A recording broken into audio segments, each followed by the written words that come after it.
ዛሬ ላይ ውሻ እንደዚህ ሰቅሎ የሚገድል ሰው ነገ ላይ ሰውን አይሰቅልም ማለት አይቻልም። ኢትዮጵያ ውስጥ ብዙ አይነት የግፍ አይነቶች ተደርገዋል። ብዙ አይነት ጭካኔዎች ተደርገዋል። ሰውም ልክ እንደነዚህ ውሾች ተደርጎ ተሰቅሎ እሸቱ አፈቀላጤ ነው። በጣም ከሚገርመኝ እኛኛ ሲመጣ ጎንበስ እያለ ኛው ሚዲያ ባለቤት ለጋዜጠኛ ተክለ ሃይማኖት አዳነ ነው። ተክልዬ በጣም የቤተክርስቲያኒቷ እንደምትወዳት በደንብ ይገባኛል። እንደዚህ አይነት ጉዳዮች ግን ቢበቃህ ጥሩ ይመስለኛል። አጀንዳዎችን ወደዚህ እያመጡ አንደኛ አንተም ነገ የምትጸጸትበት ጉዳይ፣ ሁለተኛም ነገር ደግሞ የማይረባ ረብ የሌለው ነገር። በደቡብ አፍሪካ የምትገኙ ወገኖቻችን ጥንቃቄ አድርጉ። ኢትዮጵያ ኤርትራውያን እባካችሁ ይሄ መልእክት እንዲዳረስ 3 ጊዜ ኮፒ ሊንክ እያደረጋችሁ አዳርሱ ትላለሁኝ። አመሰግናለሁ። ሰላም እንዴት ናችሁ? የተወደዳችሁ የዚህ ቻናል ቤተሰቦች ዛሬም እንግዲህ እንደተለመደው ለእናንተ ይሆናሉ ብዬ አሰብኳቸውን አዳዲስና መነጋገሪያ የሆኑ ቪዲዮዎች ይዤላችሁ መጥቻለሁ። እስከ ቪዲዮዎቼ መጨረሻ ድረስ አብራችሁ እንድትቆዩ ከወዲሁ ጋብዛለሁኝ። እንደተለመደው እንግዲህ አስተያየታችሁን ኮሜንት ላይ ማስቀመጣችሁን እንዳትረሱ። ለዚህ ቻናል አዲስ ሆናችሁ ሰብስክራይብ ያደረጋችሁ ቤተሰብ ሁኑ። ወደ ቪዲዮአችን።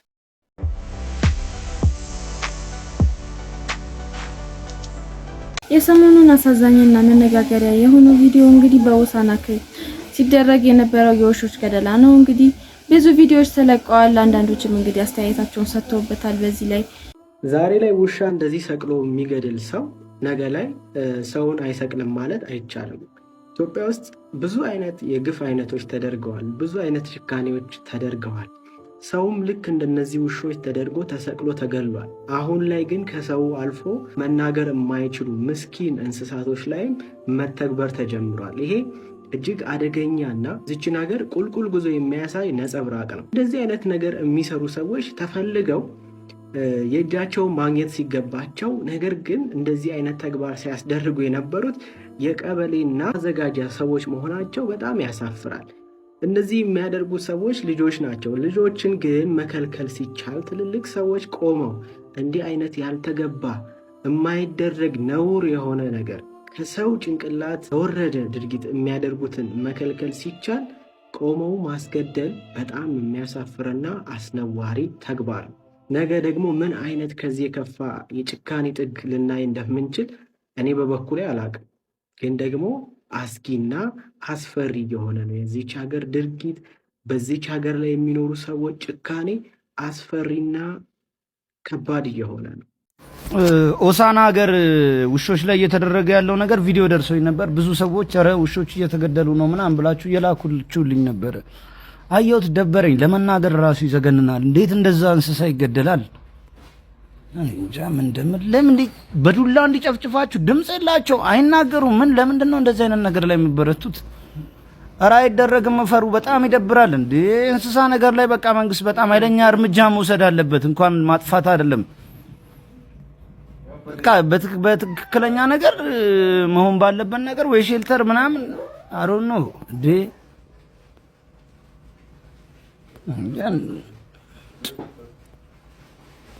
ከምን አይነት ህብረተሰብ ጋር ነው እየኖርን ያለው? ሌላኛው አነጋጋሪና ብዙዎችን ያናደደው ደግሞ መረጃችን እንግዲህ ጸበል በሃይላንድ አድርገው ሲያከፋፍሉና ቢዝነስ አድርገው የያዙትም ይመስላል። እንግዲህ ብዙ ሰዎችም እንደዛ አድርገው ይዟታል ለስላሰቡ ነው የተናደዱበት። እንግዲህ እኔም እንዳስተያየት ጸበል በሃይላንድ አድርጎ የሚሸጡ ከሆነ በጣም ያሳፍራል። እንደዚህ አይነት ስራ መሰራት አለበት ብዬ አላስብም። ይሄ ስራ መሆን የለበትም። ለጽድቅ ከሆነ ያው ብዙ ሰዎች ስለሚያደርጉት ለጽድቅ ችግር የለውም ቢሰሩት ብዬ አስባለሁ። እስኪ ቪዲዮን አይተን እንመለስ። ሰላም እንዴት ናችሁ? ዱባይ ገብተናል። ውሃ እንዳይመስል ጸበል በሃይላንድ ማርያም ጸበል ነው እንደምትመለከቱት። በጥያቄያችሁ መሰረት ይዤላችሁ መጥቻለሁ። በሃይላንድ የምታገኙት በፍቅር አካውንት ገብታችሁ ቁጥሯን በመውሰድ እዚህ ጋር ቁጥሩ መድኃኒዓለም ብቻ ሊሸጡት እንዳይሆን በቄ ዲዛይን ወር በቄ ዲዛይን ምናምን ስለዚህ ጸበሏን የስውሯ ማርያም እናታችንን ጸበል ልታገኙ ትችላላችሁ። 4 ተሽከርካሪበት አትሽከርካሪብኝ ይሄን ነገር ሊጨርስ። ለማንኛውም ሁላችሁም በስውር ይኸውልህ ወንድሜ አንድ ምክር ልምከርክ። ጸበሉን ለማንም አታከፋፍለው። በመጀመሪያ ጸበል በሃይላንድ ተወግዟል። በሁለተኛ ደረጃ ጸበሉ የሚያስፈልጋት ሴት ከጎን ቆማለች። እንዴት ነው የሚያረጋት? ሽንኩርት እያከፋፈለች ነው እንዴ? የተባረከ የተቀደሰ ነገር እኮ ነው ወንድሜ። ጸበሉን ሁሉ ለሷ አድርግ። እሷ ላይ ያለው ነገር መውጣት አለበት። መነጋገሪያ ቪዲዮአችን ድምጻዊ ቴዲ አፍሮ በቀድሞ ማናጀሩ አዲስ ገሰሰ ስርዓተ ቀብር ላይ ሲገኝ የሚያሳይ ቪዲዮ አለን። እንግዲህ ብዙ ሰዎችን አነጋግሯል። እስኪ ቪዲዮን አይተን እንመለስ። ድምፃዊ ቴዲ አፍሮ በዛሬው ዕለት በቀድሞ ማናጀሩም አዲስ ገሰሰ ስርዓተ ቀብር ላይ ተገኝቶ ነበረም። እንደሚታወቀው እንግዲህ የድምፃዊ ቴዎድሮስ ካሳሁን ወይንም ቴዲ አፍሮ የቀድሞ ማናጀር የነበረው አዲስ ገሰሰ ህይወቱ ማለፉ ተነግሮ ነበረም። እናም ድምፃዊ ቴዲ አፍሮ ከጠባቂዎች ጋር የቀብር ስነ ስርዓቱ ላይ የተገኘበት ይሄ ከላይ የምትመለከቱት ቪዲዮም በማህበራዊ ሚዲያ ላይ በከፍተኛ ሁኔታ እየተሰራጨ ይገኛል። ሀሳብ አስተያየታችሁን ኮመንት ላይ ጻፉልን። ፎሎ እያደረጋችሁ አዳዲስና ፈጣን ወቅታዊ መረጃዎችን ያገኙ። ሌላኛው መረጃችን ደግሞ በሰሞኑ ኮሜዲያን እሸቱ በሰራው ቪዲዮ ላይ ከአባቶች ወቀሳ ቀርቦበት እንደነበር ይታወቃል እና በዛም የተነሳ ይቅርታ ቪዲዮ ሰርቶ ነበረ። ነገር ግን እንደ አዲስ አባቶች ወቀሳቸውን እያቀረቡ ይገኛሉ። ቪዲዮ ምን ይመስላል የሚለውን አብረን እንከታተል። እሸቱ አፈቀላጤ ነው። በጣም ከሚገርመኝ እኛኛ ሲመጣ ጎንበስ እያለ እሺ አባስ በጣም ለስላሳ እንደበስ ነው ያለው። እኛን አላቆየንም፣ በደቂቃ ነው ያሳመነን። እንደዚህ አርጌ ምንድነው ያለን ፕሮጀክት ልሰራላችሁ የሆነ እቅድ ምናምን በቃ አቅዳችሁ ሰጡኛላችሁ ሰራላችኋለሁ ነበር ያለን እንጂ እንደዚህ አይነት የተዳፈነ የታሪክ ብልሽት ያመጣል ብለን አላሰብንም ነበር። ማዶ መተህ እደር ብለን እኛ ሲያድር ነግረናል። ቁጭ አድርገን እንግዲህ እንደርሰውት ፊት ለፊት አድርገን ነው የነገርነው። ዋልባ ሴትዮዋ ለገንዘብ ብላ ካሁን ቀደም ብዙ መከራ ደርሰበታለች። በዋልባ ገዳም የሴት ገዳም የደናግል ገዳም በየወሩ በየሆነ ስያሜ ተሰጠዋለች። ብዙ ታርጋ ነው የምትለጥፍለት እና የሴት ገዳም እንዳልሆነ እንኳን የሴት አንስት የከብት አንስት መድኃኔዓለም ራሱ በማይታበል ቃሉ አይሻገርበት ብሎ ያስቀመጠው ቦታ ነው። ትልቅ የቅድስና ቦታ ነው። ኃጢአት አይሻገርብሽ ላይ ቀልብሽ ሲል ሴቶች እንዳይሻገሩበት በጽኑ ግዘት አስቀምጧል። ካሁን በፊት የደፈሩትን እየመታ ነው የሚሄደው። ዋልባ ራሱ የራሱ መሳሪያ ያለው ስውር መቅሰፍት ራሱ የማይታይ መሳሪያ ያለው በዚያ ነው እየጠረገ ያስወገዳቸው እንጂ ብዙ ዋልባን ያልሞከረው ያልፈተነው የለም። እሸቱን ደግሞ ያመርገም ያመቅሰፍት እንዳይደርስበት ቁጭ አድርገን ነግረ ነው አደራ ልጅ በዋልባ ህግ የሴት ገዳም ብለ እንዳታስተላልፍ። በዋልባ ስርዓት በዋልባ ህግ ፈጽሞ ሴት የሚባል ነገር የለም። እነሱ ጥገኞች ናቸው፣ አፈር ጠባቂዎች ናቸው። እህል ቤት ላይ የሚቀመጡት በእኛ ስር ታዘው ነው የሚኖሩት። ሰቋርንም አብረታንተንም እንደምሳሌ አንስተን አናግረናል። ምክንያቱም ሰቋርም አብረታንቱም እናቶች አሉ፣ ግን በአባቶች ስር ሆነው እና ሰዎቹ ለገንዘብ ብለው እንዳያታልሉ እስከዚህ ድረስ ተነግሮታል። እሺ ብለን እንሄደው እሺ አባቶች እሺ እንደው ከመርገም ዳንኩኝ እንደው ልቀሰፍ ነበር ወዘተ ብዙ ነገር ብሎናል። ስለዚህ እሸቱ እኛን አይደለም ያታለለው ራሱን የተታለለው። ይሄን ሁሉ ግዙፍ ማህበር አታሏል፣ ግን ራሱን የተታለለው። ነገ ዋልባ አምላክ ዋጋ ይከፍለዋል፣ ዋጋ ይሰጣል። ምክንያቱም አዝነናል። ብዙ ነው ያለቀሱ አባቶች። ለእሸቱ መለሰ ስመ ክርስትና ወልደ ገብርኤል በዋልባ እንዳልሻ ቅድስት ኪዳነ ምህረት ዘተስፋ ሐዋርያት አንድነት ገዳምና በገዳሙ ስም በተሰበሰበው ማህበረ መነኮሳት ስም የምናስተላልፍልህ የክፉ ስራ ውጤት ምን አገኘህ ልጃችን? እግዚአብሔር አምላክ ፈቅዶ እመቤታችን ወዳ ወደዚህ የተባረከና የተቀደሰ ቦታ መጥተህ ነበር። በረከት ልትቀበል ቦታው ልትጎበኝ ከአበው አባቶች ልትባረክ የናቡነ ሳሙኤል የናቡነ ተስፋ ሐዋርያት የናቡነ ሚናስ የናቡነ ምስራቃዊ በረከታቸው ሊያድርብህ አበው በሚስጥር ጠርተው ነበር። አንተ ግን ዋልባን አቃለልከው። የአንድ ባለሀብት መኖሪያ ቤት ያክልን እንኳን ክብር አልሰጠኸውም። የዋልድባ ገዳም አባቶች ላይም በሰሩት ቪዲዮ ላይ ወቀሳ እየደረሰባቸው ይገኛል። እስኪ የተለያዩ ወቀሳዎች ደርሶባቸዋል። እስኪ ከነዛም ውስጥ እንግዲህ የተገኘውን ቪዲዮ አብረን እስኪ እንከታተልና እንመለስ። ቤተ ክርስቲያኗ ሴት ጠል ነች፣ ሴቶችን ዝቅ አድርጋ ነው የምታየው ብለን ስንጠይቅ የምትሉንን እናውቃለን። ወንዶቹስ እሺ ያው የጥቅም ጉዳይ ነው፣ ጥቅማቸውን እያሰቡ ነው። እኔ የሚገርመኝ ሴቶቹ ይሄው እነዚህ የገዳም አባቶች ከገዳም ድረስ ወደ ሚዲያ በየጊዜው የሚያመላልሳቸው ጉዳይ ይሄ ነው። ዋልድባ ላይ እንዴት ሴቶች ለብቻቸው የተለየ የሴቶች ገዳም አላቸው ተብሎ ዩቲዩብ ላይ ተላለፈ።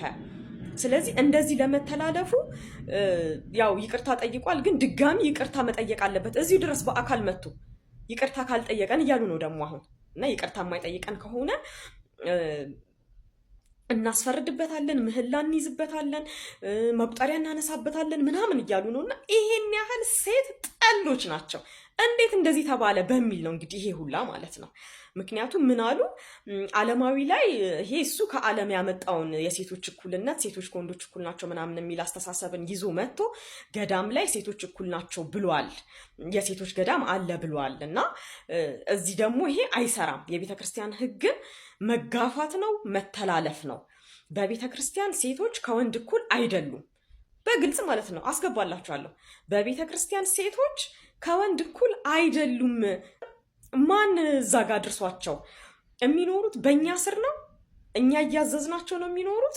እነሱ አፈር ጠባቂዎች ናቸው እያለ ነው። አፈር ጠባቂ ማለት እንግዲህ ሲገባኝ ያው ዕለተ ሞታቸውን ነው የሚጠብቁት ነው። የሚኖሩት እህል ቤት ነው እያለ ነው። ያው እህል ቤት ለሌሎቹ ወንድ መነኮሳት ምንድነው ገብሱንም ስንዴውንም ምናምን እያበጣጠሩ ለነሱ እየፈጩ ምናምን የሚደረገውን ያደርጉላቸዋል። እህል ቤት ሆነው ማለት ነው። ሴት ገዳማውያን ወይንም መነኮሳት እናቶች ከዚህ ውጪ ከጉልበታቸው ውጪ ለሌላ ለምንም አይፈለጉም። እየታዘዙ በወንድ መነኮሳት እየታዘዙ ዕለተ ሞታቸውን መጠበቅ ነው። ሌላው ይቅርና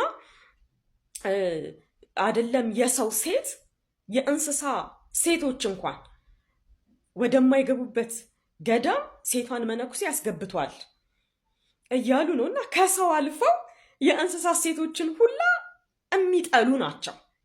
ከሰው አልፈው እንግዲህ አሁን ሴቶች በደንብ እዚህ ጋር ተኮር አድርጋችሁ ማየት ያለባችሁ ነገር ይኖራል ማለት ነው።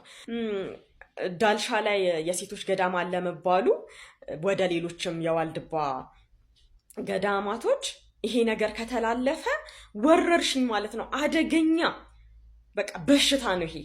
እና አሁን ሴቶቹ እኛ ተገንጥለን ነው እንትን የምንለው ካሉ እንዴት ነው የምንሆነው እያሉ ነው። አሁንም እኮ እያሳሰባቸው ያለው የጥቅም ጉዳይ ነው እንጂ እግዚአብሔር አሁን መሬትን ከፈጠረ በኋላ ይህንን መሬት ወንዶች ይርገጡት፣ ሴቶች ደግሞ እንዳይረግጡት እንዴ። እና አሁን እነዚህ እንግዲህ ገዳማውያን ሀገራችን ላይ ስንት የሚያሳስበን ነገር አለ። ለምንድን ነው መቁጠሪያ ያላነሳችሁልን? አሁን ሴቶች በየጊዜው ይገደላሉ፣ ይደፈራሉ፣ ወንዶችም እንደዛው ሹፌሮች ይገደላሉ። በጣም ብዙ ሰብአዊ መብት ጥሰቶች ሀገራችን ላይ አሉ፣ ጦርነቶች አሉ ምናምን። እና ለነዛ እንደዚህ በቃ አንገብግቧችሁ ሚዲያ ላይ መታችሁ ህዝቡን ሁሉ እየቀሰቀሳችሁ ለምንድን ነው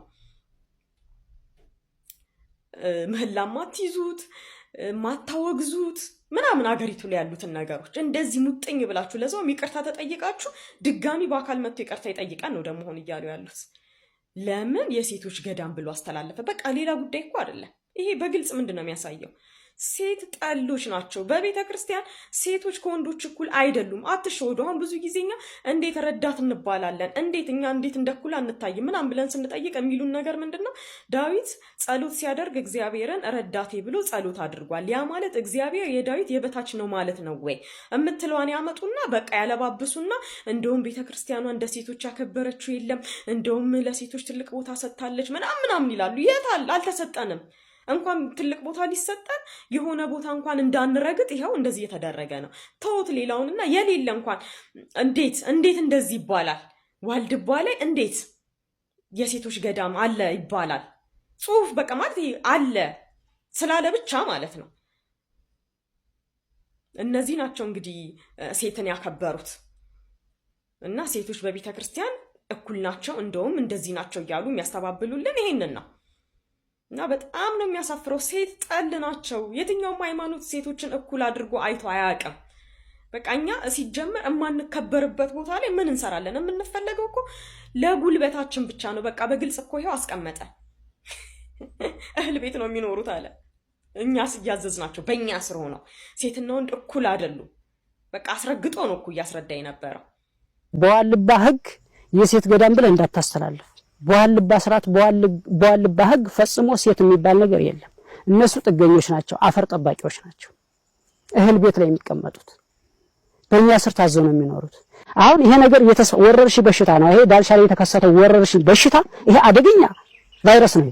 አሁን ወደ ሰቋርም ወደ አብረታንትም ይዛመታል ለሚባል ዳልሻ ላይ እናቶች መብት ካላቸው ከተፈቀደላቸው የሴት ገዳም ከተባለ ዳልሻ ዋልባ ነው፣ ሰቋርም ዋልባ ነው፣ አብረታንትም ዋልባ ነው። ስለዚህ ሀዚያም እናቶች ለብቻቸው ተገንጥለው ለመኖር ምን ምክንያት ሀዚ ላይ ምዕራፉ ተጀምሯል።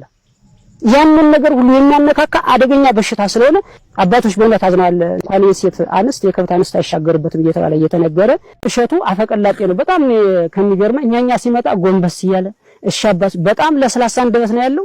እኛን አላቆየንም፣ በደቂቃ ነው ያሳመነን።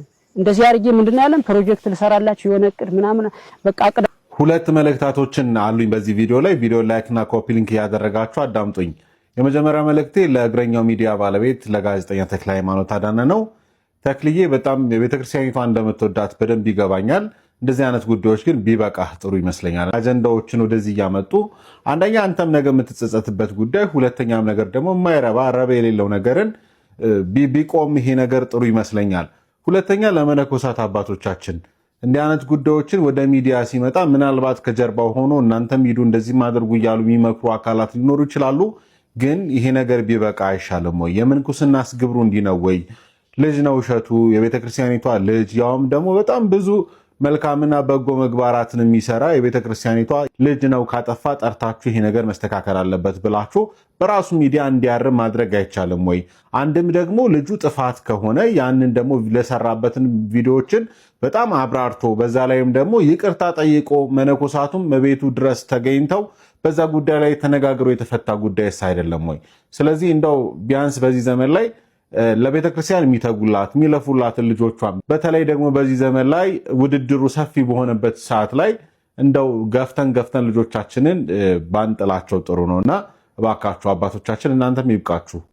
በደቡብ አፍሪካ የምትገኙ ሰዎች እንግዲህ ጥንቃቄ እያደረጋችሁ ሰላማዊ ሰልፍ ስደተኞችን ይውጡልን በሚል የሰላማዊ ሰልፍ እየተካሄደ ይገኛል። እንግዲህ ጥቃትም እየደረሰ ይገኛል ስደተኞች ላይ። ስለዚህ እንግዲህ የሚችሉ ወደ ሀገራቸው ቢመለሱ ብዬ እኔ እንደ ራሴ አስተያየቴን እሰጣለሁ። እናንተስ ምን ታስባላችሁ? እንግዲህ እስኪ ኮሜንት ላይ አስቀምጡልን። እስኪ ቪዲዮውን ደግሞ ተከታትለን እንመለስ። በደቡብ አፍሪካ የምትገኙ ወገኖቻችን ጥንቃቄ አድርጉ። ኢትዮጵያ ኤርትራውያን እባካችሁ ይሄ መልእክት እንዲዳረስ 3 ጊዜ ኮፒ ሊንክ እያደረጋችሁ አዳርሱ ትላለውኝ። አመሰግናለሁ። ያው ስደተኞች ውጡ፣ ህገወጥ የሆናችሁ ማለታቸውን ቀጥለዋል። ይሄም ማስጠንቀቂያ ሰጥተዋል። እስከ ማክሰኞ ድረስ ጁን 30 ድረስ ካልወጣችሁ የሚል ማሳሰቢያ ሰጥተዋል። በእርግጥ በደቡብ አፍሪካ ያለው መንግስት ህገወጥ ነገር ማድረግ አይቻልም፣ እኔም እቆጣጠራለሁ የሚል ከፍተኛ ሰራዊቱም አሰማራለሁ እያለ ይገኛል። ቢሆንም ግን ያው ስደተኞች ላይ የደረሰ ባለው ነገር ናይጄሪያውያን፣ ጋናውያንና ሌሎችም ዜጎች መውጣታቸው የሚታወስ ነው። እዚህ በዛ የምትገኙ ኢትዮጵያውያን እባካችሁ ኤርትራውያንም ቴክኖሎጂ እየተጠቀማችሁ እርስ በርስ መረጃ በፍጥነት እየተለዋወጣችሁ ማድረግ የሚቻላችሁን ነገር እንድታደርጉ ነው። እኔ ግራ የገባኝ አሁን በዚህ ቀን ውስጥ ውጡ ብለዋል። ያልወጡ ነው እንደለመዱት ሊዘርፉ ነው፣ ሊገድሉ ነው ወይ ደግሞ ምን ሊያደርጉ ነው? ይሄ አሳሳቢ ነገር ነው። ቢሆንም ግን ያው የደቡብ አፍሪካ መንግስት ማሳሰቢያ መስጠቱ ቀጥሏል። እነሱ ይሰሙ ይሆን አላውቅም። ያው ሰላማዊ ሰልፍ ነው የምናደርገው እያሉ ይገኛሉ። ለማንኛውም ጥንቃቄ አድርጉበት፣ ተመካከሩ፣ ቴክኖሎጂን ተጠቀሙ። አመሰግናለሁ። እግዚአብሔር ይርዳችሁ። አይዞኝ ወገኔ። አርቲስት ብሩክታይት እንግዲህ በቅርብ ኢቢኤስ ላይ ሴፉ ሾው ላይ ተጋብዛ በተናገረችው ታሪክ አንድ ሴት የምፈልጋት ሴት እንደነበረች ተናግራ ነበረና ያችን ሴት ተገኝታ ድጋሚ ኢቢኤስ ላይ ቀርበው ነበረና በጣም ደስ የሚል ታሪክ ነበረ። እስኪ ተከታትለነው ደግሞ እንመለስ። በጣም ስለዚህ አሜሪካን ሀገር በስካይፕ እናገኛቸው ዝግጁ ናቸው። ምክንያቱም ስማቸውን አላስታውስም ብለሻል አይደለ? ሰማራው የጻማን ስም ነው የምታስታውሰው። ይህንን ደግነት እና ጥሩነት ላንቺ ያደረጉት ሴት ስማቸው አዜብ ገብረ መስቀል ነው። ለወይዘሮ አዜብ ሄሎ፣ ይሰማል? ሰላም ሰይሻ፣ እንዴት ናችሁ? ብርክት እንዴት ነሽ? ባለፈው ሳምንት ያየነው የቀረበው ሾው በጣም ደስ ይላል፣ አይቼዋለሁኝ። ስለኔ የገለሽው ነገር በሙሉ በጣም ደስ ብሎኛል። በጣም አመሰግንሻለሁ። ቴንክ ዩ። በጣም ቆይ አይዞሽ። እሳቸው ናቸው ራሳቸው ናቸው? ያው ረጅም ዓመት ስለሆነ ቀይ ነበረች የዛ ሰዓት። ትንሽ አሁን ጻያም ነገር ብላለች። ካሜራው ነው መሰለኝ፣ አላውቅም። ስለዚህ በአካል እናረጋግጠዋ። ወይዘሮ አዜብን ወደ መድረኩ ሲባል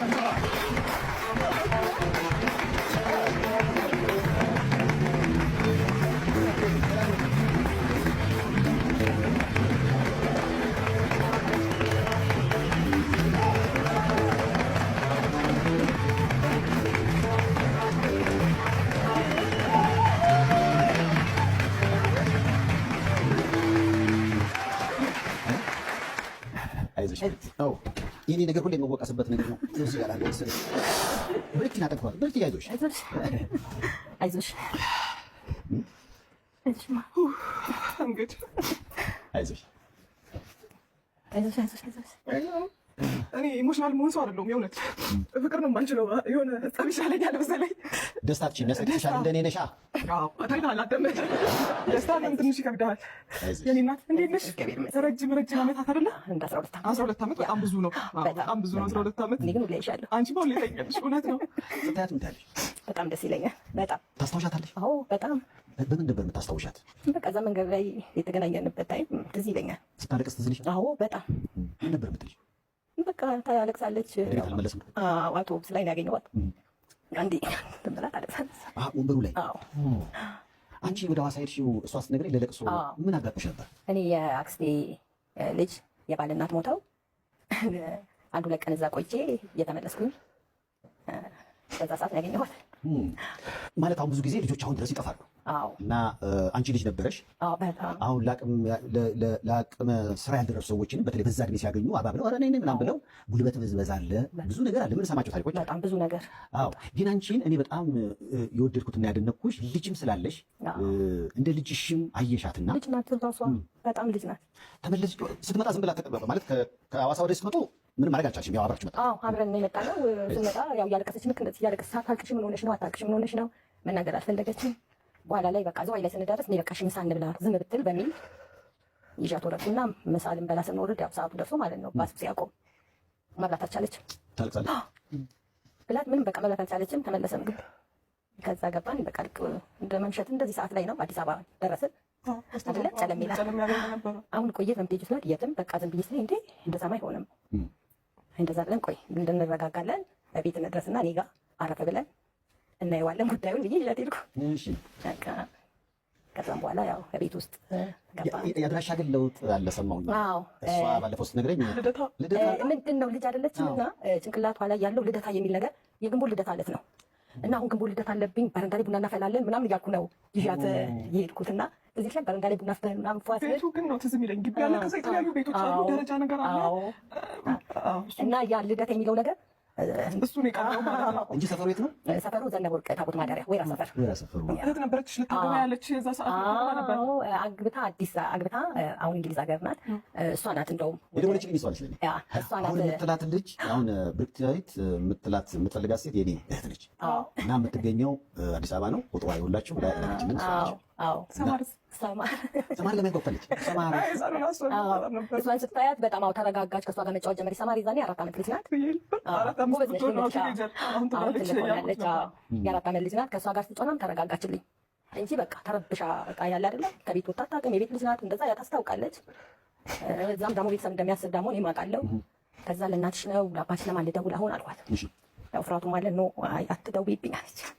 ከዛ ይመስለኛል እኔ አላስታውስም ወይ ዶክተር ወይ የሆነ ብቻ ሕክምና ላይ መሰራት አለች ይሻላል በቃ እሷ ጋር ብቻ ደውይልኝ አለች። ኦኬ አልኩ። ስልክ ተቀበልኩና ለእሷ ደወልኩ። እንዳታስቡ በክታይት እኔ ጋር ናት አልኩ። ታደሰተች። በቃ ላኪልን እንደምንም ብለሽ ላኪልን። በቃ የተወሰኑ ቀናቶችን እኔ ጋር ትንሽ ከረም ብላ በረድ ብላ አዎ ከዛ ያው ያን ያህል ለመርዳት መቼም ጠይቅልኝ። እኔ እንደዚህ ማለት እና አልችልም። ሴት ምን ልጠይቅልሽ? አይ በቃ ሰው እንዴት ዝም ብላ አንስታ እኛ አሁን አንስታ ዝም ብላ ወደ ቤት አስገብታ እንትን አትል ማለት ማንም ሰው ይሁን አንደኛ እኔ ልጅ ያለችኝ እናት ነኝ። እንደገናም ደግሞ ይሄ ማንም ኢትዮጵያዊ እኮ ማንም ቢያገኛት በዛ ሰዓት የሚተዋት ኢትዮጵያዊ የለም። ስለዚህ ለዛሬ የነበሩኝ ቪዲዮዎች እነዚህን ይመስሉ ነበር። በቀጣይ በሌላ ቪዲዮዎች እስከምንገናኝ ድረስ ሰብስክራይብ ያደርጋችሁ ቤተሰቡን ተቀላቀሉኝ። መልካም ጊዜ